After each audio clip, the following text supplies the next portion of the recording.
us face, without panic, the reality of our times. The fact that atom bombs may someday be dropped on our cities. And let us prepare for survival, understanding the weapon that threatens us.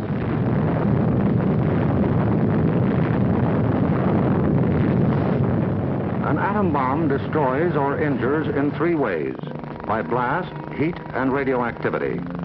The blast of an atom bomb is its most important destructive agent. In Japan, whole buildings were flattened by its force. However, many buildings of sturdy construction, even though close to the explosion, remained standing. The principal dangers of blast are flying glass and debris, the fires it may start, and the danger of being crushed in collapsing buildings.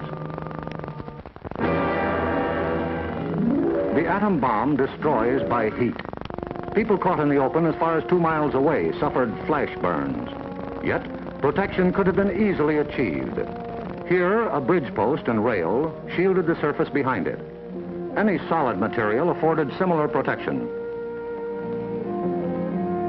The third weapon of the bomb is radioactivity, thrown off at the instant of explosion.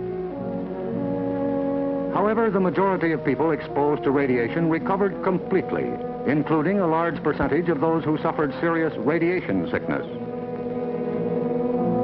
Today, they lead normal lives. They bear children. Their children are normal. These, then, are the weapons of the atom bomb that we must protect against: blast, heat, and radioactivity. Our cities are prime targets for atomic attack, but mass evacuation would be dangerous. An enemy would like nothing better than to have us leave our cities empty and unproductive. If an emergency should come, our factories will be battle stations. Production must go on if we are to win. Our offices and homes will also be posts of duty, not to be deserted. With the knowledge of the first atomic explosions to guide us, our chances for survival will be far better than those of the people of Hiroshima and Nagasaki, if we act on our knowledge and are prepared. The first job is to look over your own home for shelter possibilities. If you live in a private home that is well built, the cellar is the safest place to be. The lower you get, the more barriers there are likely to be against blast, heat, and radioactivity.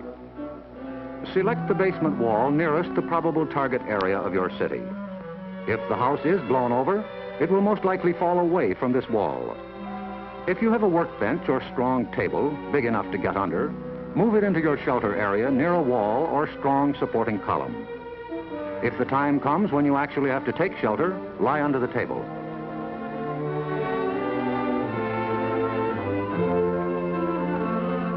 If you live in a home that has no basement, choose a shelter area without windows on the ground floor.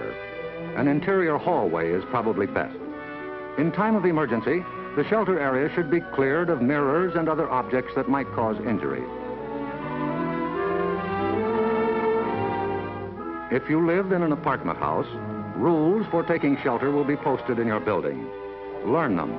Also, learn the location of public shelters in areas where you work or frequently visit. There are many things you can begin doing right now. Fireproof housekeeping is one, so clean up that attic. Keep waste in covered containers. Don't let trash pile up in the yard. Set aside a small supply of canned goods. They're safe from radioactivity. Have a good flashlight on hand. Electric lights may go out. Keep a first aid kit and learn how to stop bleeding.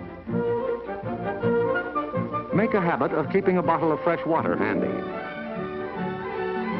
A radio will be important for receiving vital instructions. Finally, prepare the shelter area and collect all necessary shelter equipment.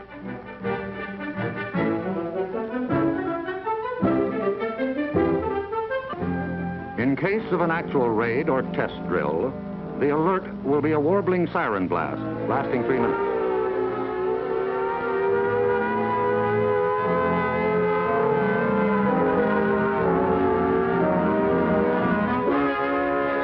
Once you hear this, act fast.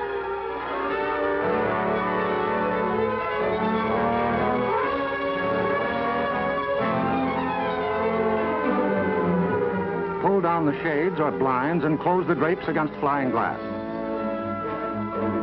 Turn off the burners of your gas or electric stove.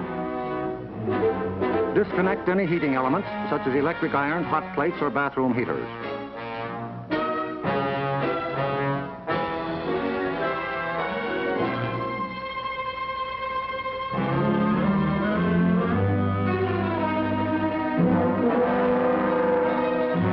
Close all outside doors, but leave them unlocked. Turn off the gas or oil burners.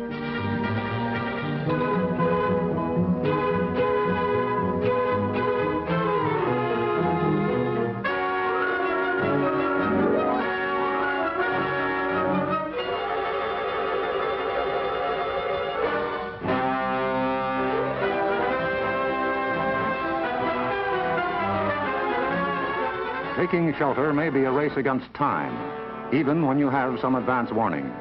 But possibly, there may be no time. An attack could come without warning. The sky would suddenly light up. If a doorway is right at hand, use it. If the nearest shelter is more than a couple of steps away, fall to the ground immediately.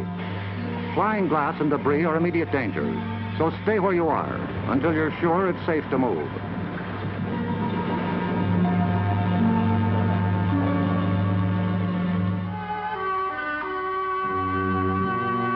If you are at home when a surprise attack occurs, crawl beneath a table if it is very near, or drop to the floor with your back to the window.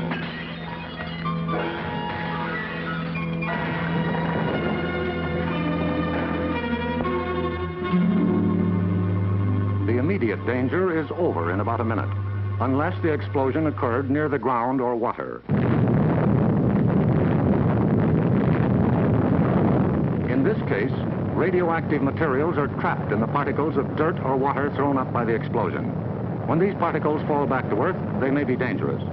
So get indoors immediately after a ground-level explosion. Cover broken windows against radioactive dust with blankets or cardboard. Civil defense radiological teams, equipped with radiation survey meters, will check on contamination in any bombed area. Stay under cover until you hear officially that it is safe outside. If you have been exposed to radioactive dust, wash the exposed areas. Pay particular attention to your hair. Get all the dirt from under your fingernails. If the people of Hiroshima and Nagasaki had known what we know about civil defense, thousands of lives would have been saved. Yes, the knowledge is ours, and preparation can mean survival for you. So act now. Someday your life may depend on it.